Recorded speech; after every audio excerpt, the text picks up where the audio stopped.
Fundamental para que você chegue, pelo menos num patamar mínimo de que as empresas olhem para o profissional e digam, bom, ele tem uma formação superior, ele tem pós-graduação, ele tem um mestrado, tem doutorado, e isso continua valendo mesmo nesses momentos de crise, né? Sem dúvida nenhuma. E vai continuar valendo, né, Guilherme? Isso nunca vai deixar de ser importante na carreira do profissional. É uma coisa que todos os profissionais têm que estar buscando constantemente. O que pesa para nós, como Headhunter, aqui na Psyde, a gente vê diariamente executivos entrando e saindo aqui em sala de entrevista. E a gente consegue perceber claramente que os profissionais que têm mais autoconhecimento, autocontrole, eles se portam melhor numa entrevista, eles conseguem se vender melhor, se relacionar melhor e ser mais atrativo para alguma posição do que aqueles que às vezes possuem exatamente, aliás, uma bagagem muito similar de carreira, de experiência técnica, mas que nesse momento, às vezes por uma questão de desemprego, uma questão do mercado mais difícil, ele está abatido, está mais fechado, está mais recluso. Então é esse diferencial comportamental que faz com que profissionais com uma bagagem muito similar consigam se diferenciar na hora de uma entrevista ou na hora de uma posição, ou mesmo dentro da própria carreira que já vem executando. Então, Bruno, vou me colocar na posição de um executivo, por exemplo, tenho lá uma boa formação com especializações e etc. O ideal é que num momento como esse, em que de tanta turbulência ainda no mercado de trabalho, que eu vá desenvolver que tipo de competências? São aquelas ligadas mais a aspectos emocionais e eu deveria me preocupar um pouco menos nesse momento com, por exemplo, aumentar uma outra graduação ou fazer uma especialização?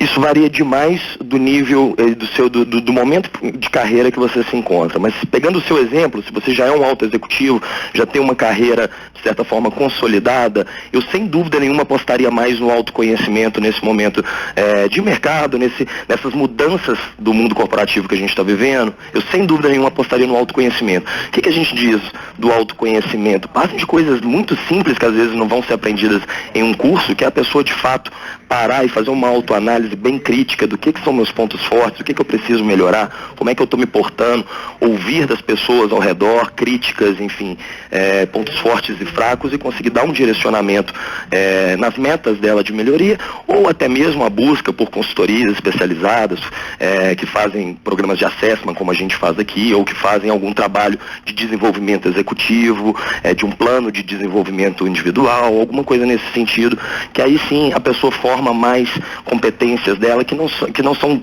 tangíveis, digamos assim. Vai ser mais o relacional, vai ser mais a forma com que ele se porta, a forma com que ele se mostra. E eu, sem dúvida nenhuma, para um alto executivo, eu apostaria mais nessa linha do que em uma pós-graduação técnica, alguma coisa assim. Agora, Bruno, o que são essas chamadas competências duráveis? Que tipo de situação é que nós estamos falando? Que tipo de característica é essa que o profissional deve ter? E ela está ligada única e exclusivamente a executivos, ou seja, quem está ali com salários um pouco maiores do que a média nacional, ou todo mundo tem que desenvolver isso? Não, isso para todos os níveis, desde um técnico em início de carreira, um estagiário, até um alto executivo, um CEO, um C-level de qualquer empresa, as competências duráveis são fundamentais.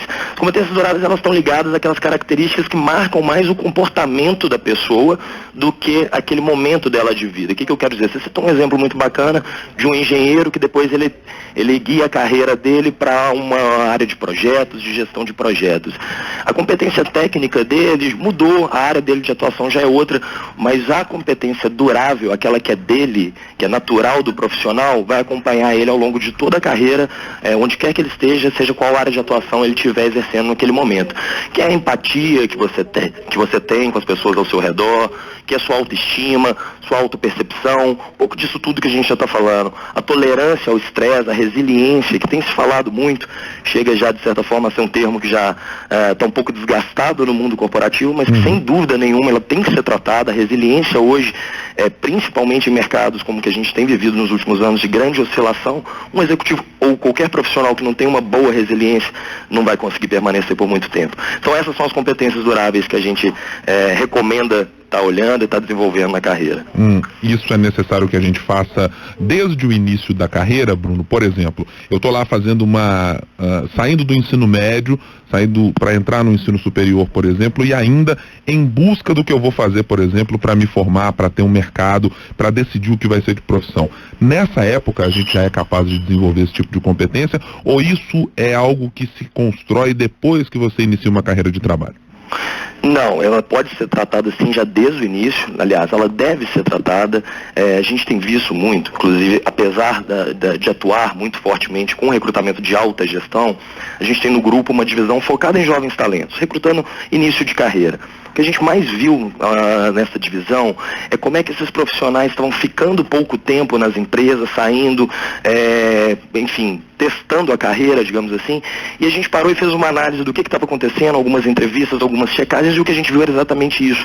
Os profissionais em início de carreira, eles estão com poucas dessas competências duráveis, então eles não conseguem gerir ali a expectativa deles, eles não conseguem ainda gerir a resiliência. É claro que isso vai se solidificando ao longo da carreira, mas se no início você consegue ter um acompanhamento, tratar essas competências, analisar isso mais de perto, de você como profissional, ou seja, você como também executivo gerindo a sua equipe, os jovens que estão entrando, sem dúvida nenhuma você vai formar um executivo melhor lá na frente, alguém que vai ter mais solidez profissional do que alguém que deixou para acompanhar isso só lá na frente. Tudo é mais difícil, né, Guilherme? Aprender depois de que a gente já está mais velho, fica tudo mais difícil de aprender. Então, quanto antes a gente começar, melhor. Acho que a experiência mais clara é para todo mundo que se vê pensando em estudar uma língua estrangeira lá depois de uns bons anos de cadeira na escola ou na universidade, que sempre diz assim, nossa, mas como é que o filho do meu amigo, meu filho aprende tão fácil e eu demoro tanto? Faz parte mesmo. Exatamente. Esse exemplo é perfeito e funciona da mesma forma para qualquer competência que a gente queira desenvolver na carreira, funciona dessa forma. Quanto antes, melhor. Bruno da Mata Machado, integrante da Upside Group Headhunter, especialista em Executive Search, de busca para executivos. Obrigado pelas informações, pela contribuição aqui na CBN. Um bom fim de semana. Até uma próxima oportunidade, Bruno. Obrigado pelo convite e um bom dia para todos. Um abraço. Agora 10 horas e 44 minutos. A gente vai fazer um breve intervalo. Daqui a pouquinho a gente volta.